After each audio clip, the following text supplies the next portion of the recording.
Hello student, मैं संजय चौहान, भूगोल का अध्यापक। आज हम क्लास 10 का लेसन नंबर 8 जल संसाधन टॉपिक के बारे में अध्ययन कर रहे हैं।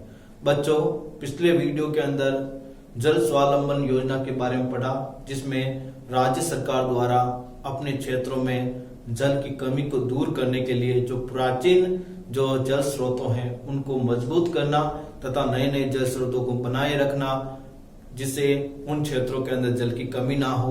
इसलिए ये योजना जल स्वावलंबन योजना चलाई गई, जिसमें प्राचीन जो जोहड़ है, तालाब है, उनका पुनर्निर्माण करवाया गया और नए तालाब और टांके या विभिन्न नालियां इसको खुदवाई जा रही है। बच्चों, जल संसाधन टॉपिक के अंदर हमने जल संरक्षण के बारे में पढ़ा कि जल संरक्षण करना क्यों अनिवार्य है। क्योंकि जल हमारे जीवन का एक भाग है। जल हमारे वनस्पति, प्राणी, जीवन के कोई भी प्राणी हो उसका एक महत्वपूर्ण अंग है। जल नहीं होता है तो हम फसल को उत्पादन नहीं कर पाते हैं। जल नहीं होता है तो हम पशुपालन नहीं कर पाते हैं। जल नहीं होता है तो हम कोई प्रकार की आर्थिक क्रिया भी नहीं कर पाते हैं। तो जल हमारे जीवन का एक क्या है, महत्वपूर्ण भाग है। आज हमारा जो टॉपिक है वो जल स्वावलंबन योजना से संबंधित है, जो मुख्यमंत्री वसुंधरा राजे सिंधिया ने अपने निर्वाचन क्षेत्र झालावाड़ के अंदर इसकी शुरुआत की थी। कहाँ की थी? झालावाड़ के अंदर शुरुआत की थी। इसके तहत राज्य सरकार द्वारा जो प्राचीन जल स्रोत हैं, जैसे नाली है, तालाब हैं, जोहड़ हैं या पुरानी बावड़ियां हैं, उनका पुनरुद्धार करके जो जल की कमी है उनको दूर करने की कोशिश की जा रही है। ये योजना सरकार के द्वारा निश्चित समय अवधि के लिए बनाई गई है, जिसमें 4 वर्ष निर्धारण किए गए हैं और उन 4 वर्षों के अंदर ये योजना को पूरा करके राजस्थान के अंदर जो जल की कमी है उसको दूर करना है। क्योंकि पश्चिमी राजस्थान के अंदर वर्षा की मात्रा कम, तापमान की मात्रा अधिक और मरुस्थलीय क्षेत्र होने के कारण जिंदगी भर या जीवन भर जल की क्या रहती है, कमी रहती है। यदि हम प्राचीन तकनीकी को अपना लें या प्राचीन परंपरा को अपना लें और प्राचीन जल स्रोतों को अपना लें तो राजस्थान की जो पश्चिमी मरुभूमि है वहां पर भी जल की कमी को दूर किया जा सकता है। क्योंकि जल स्वावलंबन का मुख्य उद्देश्य यही है कि राजस्थान को जल स्रोत के रूप में आत्मनिर्भर बनाना और राजस्थान में जल की कमी को दूर करना है। आज हम मुख्यमंत्री वसुंधरा राजे सिंधिया के द्वारा जो मुख्यमंत्री जल स्वावलंबन योजना है उनके बारे में विस्तार के साथ अध्ययन करेंगे। मुख्यमंत्री जल स्वावलंबन योजना। राजस्थान सरकार द्वारा मुख्यमंत्री जल स्वावलंबन योजना में ग्रामीण स्तर पर जल ग्रहण क्षेत्र का प्राकृतिक संसाधन मानते हुए स्थानीय स्तर पर राज्य सरकार तथा भामाशाहों के सहयोग से जल प्रबंधन कर आत्मनिर्भर करना है। देखो, राजस्थान सरकार का मुख्य उद्देश्य क्या है कि राजस्थान की अंदर जो जल की कमी है उसको क्या करना है, दूर करना। जल की कमी को क्या करना है, दूर करना। तो राजस्थान सरकार का मुख्य उद्देश्य को ध्यान में रखते हुए जो ग्रामीण स्तर में जो जल ग्रहण क्षमता है उनको क्या माना उन्होंने, एक प्राकृतिक संसाधन माना है। क्या माना है? एक प्राकृतिक संसाधन माना है। क्यों माना है?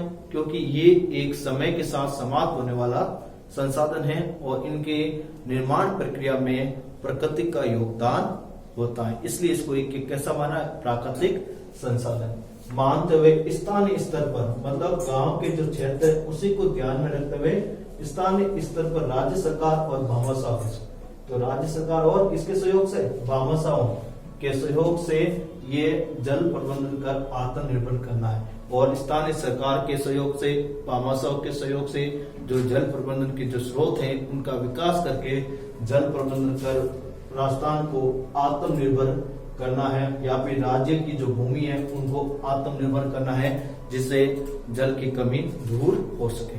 वर्तमान के अंदर इंदिरा गांधी नहर आ जाने से राजस्थान में जल की काफी कमी दूर हुई है, लेकिन फिर भी यदि हम इंदिरा गांधी नहर पर पूर्ण रूप से यदि निर्भर रह जाएं और हमारे प्राचीन जो जल स्रोत हैं उनका यदि पुनर्निर्माण ना किया जाए या उनको सुरक्षा नहीं की जाए तो आने वाले समय में जल स्रोतों की बहुत ही भयंकर समस्या उत्पन्न हो सकती है। उसी को ध्यान में रखकर राज्य सरकार ने मुख्यमंत्री जल स्वावलंबन योजना और केंद्र के अंदर जल क्रांति योजना की शुरुआत की है। तो बच्चों, इस योजना के में भूजल स्तर में वृद्धि और गुणवत्ता में सुधार लाने के लिए जो प्राचीन जल स्रोत हैं, कौन कौन से बच्चों? कुएं हैं, तालाब है, नाडी है, और इन सभी जल संसाधनों का क्या किया जा रहा है?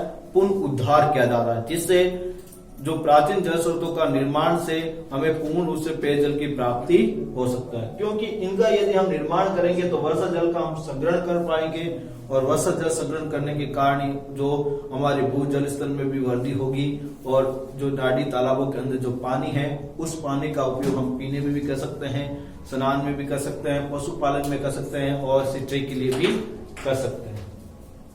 अगला बिंदु, इस योजना में पंचायत स्तर पर नाड़ी और तालाबों और कुओं की खुदाई और उनकी दीवारों को ठीक करने का कार्य करना तथा इस जल स्रोतों को ढाल की प्राप्ति जल स्रोतों की जल प्राप्ति क्षेत्रों में आने वाले अवरोधों को हटाकर जल मार्ग को दुरुस्त करने का कार्य किया जाए। देखो, मुख्यमंत्री जल स्वावलंबन योजना क्या जो कार्यभार है किस संस्था को सौंपा गया? पंचायत स्तर पर सौंपा गया।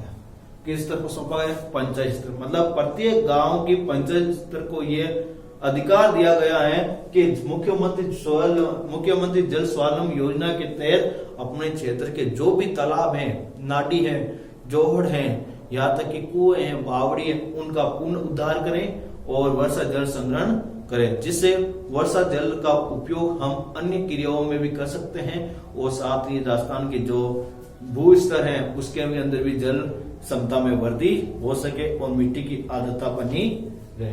तो पंचायत स्तर पर नालियों का, तालाबों का और कुओं का क्या किया जा रही है?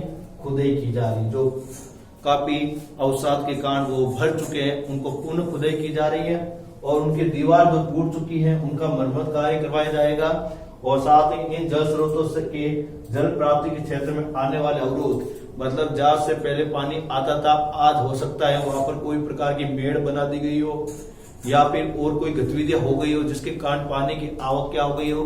बंद हो गई हो, तो उन आवक को भी दूर करने का कार्य भी पंचायत को सौंपा गया है। अगला बिंदु, इस अभियान की अवधि 4 वर्ष होगी, और मुख्यमंत्री जल स्वावलंबन की अवधि कितनी है बच्चों? 4 वर्ष निर्धारित की गई। कितनी वर्ष निर्धारित की गई? 4 वर्ष। और जिसमें राज्य सरकार द्वारा विभिन्न विभागों का समन्वय स्थापित कर 2100 गांवों को लाभान्वित किया जाएगा। और मुख्यमंत्री जल स्वावलंबन योजना 4 साल के अंदर कितने गांवों को लाभान्वित किया जाएगा? 21,000 गांवों को। कितने? 21,000 गांवों को इसका फायदा मिलेगा। इसलिए सरकार जो विभिन्न विभाग हैं, चाहे जिला स्तर पर हो, चाहे राज्य स्तर पर हो, चाहे वो अपन पंचायत स्तर पर हो, सबका समन्वय मतलब एकता बनाकर इस प्रकार की जो जल स्रोतों का है वो पुनः उद्धार करने का कार्य करेगी। और इन पुनः उद्धार से कितने गांवों को फायदा मिल रहा है? 21,000 गांवों को। कितने? 21,000 गांवों को। इस कार्यक्रम में गैर सरकारी संगठनों, धार्मिक ट्रस्टों, अप्रवासी ग्रामीण भारतीयों व स्थानीय ग्रामीण भागीदारी से जल ग्रहण क्षेत्रों के उपचार, जिसे deep continuous contour, trenches, staggered, farm pond, mini percolation, tank, sunken gully, पीठ, खडीन, जोहड़, टांका निर्माण करना है। और इस कार्यक्रम के द्वारा चाहे गैर सरकारी हो, सरकार के अलावा जो निजी संघ है उनके द्वारा हो, या धार्मिक संगठनों के द्वारा हो, चाहे ट्रस्ट के द्वारा हो, चाहे अप्रवासी भारतीय ग्रामीण लोगों के द्वारा हो, किसी भी तरह से इन क्षेत्रों के अंदर अलग अलग जल स्रोतों का विकास करना है। स्थानीय स्तर पर जल ग्रहण क्षेत्रों के विकास और उपचार के लिए पहला क्या बनाएगा? Deep continuous. दूसरा कंटूर ट्रेंचेज। तीसरा staggered, farm pond, mini percolation, tank, sunken gully, पीठ, खडीन, जोहड़, टांका निर्माण करना। ये सब सरकारी और गैर सरकारी संस्थाओं और लोगों के सहयोग से ये सारा कार्यक्रम किया जा रहा है, जिससे आसपास के जो ग्रामीण क्षेत्र है उन लोगों को पानी की जो आवश्यकता है वो पूरी की जा सके। श्रृंखलाबंद छोटे छोटे एनीकट, एनीकट का मतलब होता है बांध होते हैं, छोटे बांधों को एनीकट कहते हैं, याद रखना बच्चों। मिट्टी के चेक डैम और मिट्टी के क्या कर रहे हैं, छोटे छोटे चेक डैम बनाए जा रहे हैं जिससे जल ग्रहण ढांचा, नाला स्थिरीकरण का कार्य करना। इसके अलावा माइनर इरिगेशन टैंक की मरम्मत, नवीनीकरण, सुदृढ़ीकरण कार्य एवं जल स्रोतों का नालों से जोड़ना, चारों का विकास करना तथा वृक्षारोपण कार्य करना, कृत्रिम भू पुनर्भरण संरचनाओं के पुनर्भरण, जल भरण कार्य एवं फसल के उद्यानिक में उन्नत तकनीक को बढ़ावा देना, ये सारे जो छोटे छोटे टुकड़ों के रूप में जल स्वावलंबन योजना के तहत किया जा रहा है। तो जल स्वावलंबन के योजना के तहत श्रृंखला रूप से पहले छोटे छोटे क्या किया गए, एनीकटों का निर्माण किया गया और क्या कहा गया, मिट्टी के चेक डैम बनाए गए, जल ग्रहण ढांचा है, नाला स्थिरीकरण का कार्य है और इसके अलावा माइनर इंटीग्रेशन है, टैंक की मरम्मत करना है, उनका नवीकरण करना है, सुदृढ़ीकरण करना है, जल स्रोतों को नालों से जोड़ना है, चारागाहों का विकास करना है या वृक्षारोपण कार्य करना है या कृत्रिम भू पुनर्जनन संरचनाओं का के पुनर्भरण कार्य या फसल उद्यानिक की उन्नत तकनीकी का बढ़ावा देना है। ये सारे के सारे मुख्यमंत्री जल स्वावलंबन योजना के तहत किया जा रहा है। इस तरह बच्चों आपने इस टॉपिक के अंदर नदी घाटी परियोजना, जिसमें सबसे पहले भाखड़ा नागल परियोजना के बारे में पढ़ा और भाखड़ा नागल परियोजना भारत की महत्वाकांक्षी स्वतंत्र भारत की पहली नदी घाटी परियोजना थी, जिसे जवाहरलाल नेहरू ने 1963 के अंदर देश को अर्पित किया था। फिर हमने इस टॉपिक के अंदर महानदी नदी घाटी परियोजना पढ़ा था, जो भारत की सबसे बड़ी नदी घाटी परियोजनाओं में से एक है। देखो, महानदी नदी घाटी परियोजना महानदी के ऊपर बनी हुई है, जिसमें हीराकुंड बांध बनाया गया। क्या बांध बनाया गया? हीराकुंड बांध, जो भारत का सबसे बड़ा बांध है, जो भारत का क्या है, सबसे बड़ा बांध। ये जो बांध है वो उड़ीसा राज्य के अंदर महानदी के ऊपर बनाया गया। उसके बाद हमने दामोदर घाटी परियोजना के बारे में पढ़ा। दामोदर घाटी नदी परियोजना दामोदर नदी के ऊपर बनाई गई एक महत्वपूर्ण नदी घाटी परियोजना है, क्योंकि दामोदर घाटी के कारण पश्चिम बंगाल में आने वाली जो बाढ़ें हैं उनको रोकने के लिए इस दामोदर घाटी नदी परियोजना का विकास किया गया। और इस नदी घाटी दामोदर नदी घाटी विकास के कारण ही पश्चिम बंगाल के अंदर जल स्रोतों का पुनर्भरण हुआ और साथ में लोगों को पीने के लिए और औद्योगिक क्रियाओं के लिए और कृषि क्रियाओं के लिए जल उपलब्ध होने लगा। बच्चों, उसके बाद हमने और महत्वपूर्ण जल परियोजनाएं पढ़ी, जैसे चंबल घाटी नदी परियोजना। चंबल घाटी नदी परियोजना मध्य प्रदेश के जो चंबल नदी है, जो जानोपाव की पहाड़ों से निकलती हैं, वहां से शुरू की गई। और इस चंबल घाटी नदी परियोजना की शुरुआत 1960 के अंदर, कब बच्चों? 1960 के अंदर सबसे बड़ा बांध चंबल नदी का बनाया गया, उसका नाम है गांधी सागर बांध। कौन सा बांध है बच्चों? गांधी सागर बांध। फिर गांधी सागर बांध के बाद में राजस्थान के अंदर इस नदी के ऊपर 2 बांध और एक बैरेज का निर्माण किया गया।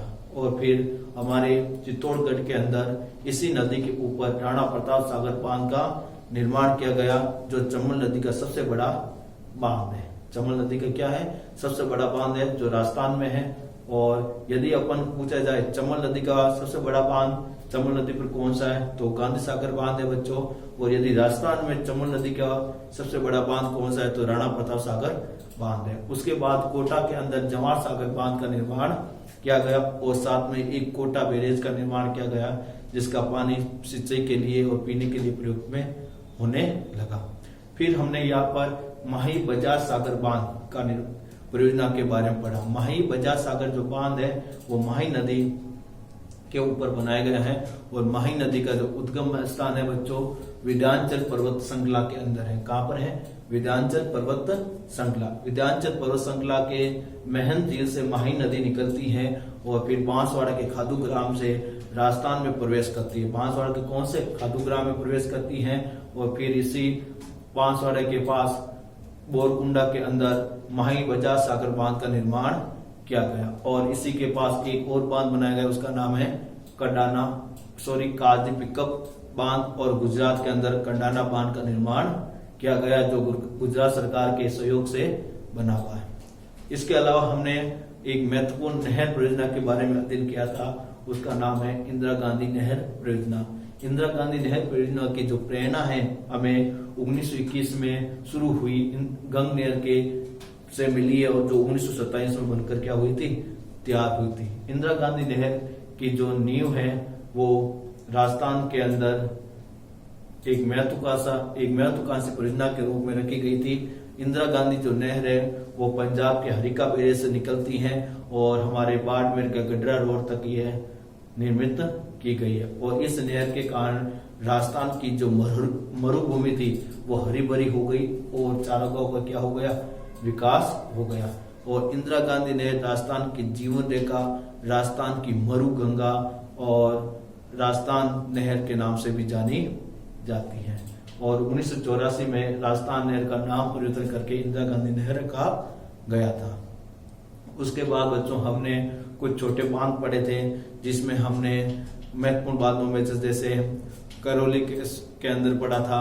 और इसके अलावा हमारा महत्वपूर्ण छोटे छोटे जो जल स्रोतों संग्रहण की जो प्रवृत्तियां थी उनके बारे में भी हमने अध्ययन किया।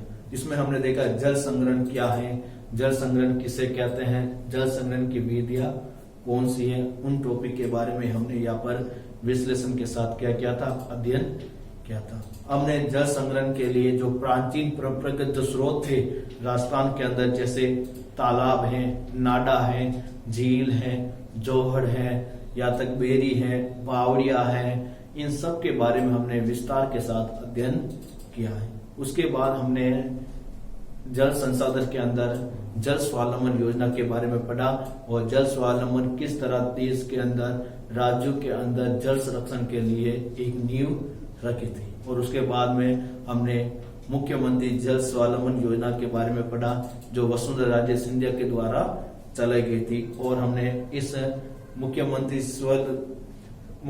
जल स्वावलंबन योजना के तहत हमें सरकार के द्वारा कितने वर्ष निर्धारित किए गए, कितने गांवों को लाभान्वित किया गया, उन सब के बारे में विस्तार के साथ अध्ययन किया है। अब जो हम अगला जो टॉपिक होगा वो क्लास 10 का एक महत्वपूर्ण टॉपिक है, जो बोर्ड सिलेबस के अनुसार आपका अति महत्वपूर्ण है। तो बच्चों आपके इस लेसन के अंदर आपके बोर्ड क्लास के अंदर से संबंधित बहुत ही महत्वपूर्ण सवाल पुटअप होते हैं, और साथ में आपके इस लेसन से संबंधित जो नोट्स हैं वो मैंने आपको इस पीडीएफ के रूप में आपके शेयर किए हैं। उन पीडीएफ को आप पढ़िए और बोर्ड क्लास में अच्छे नंबर लाइए। Thank you.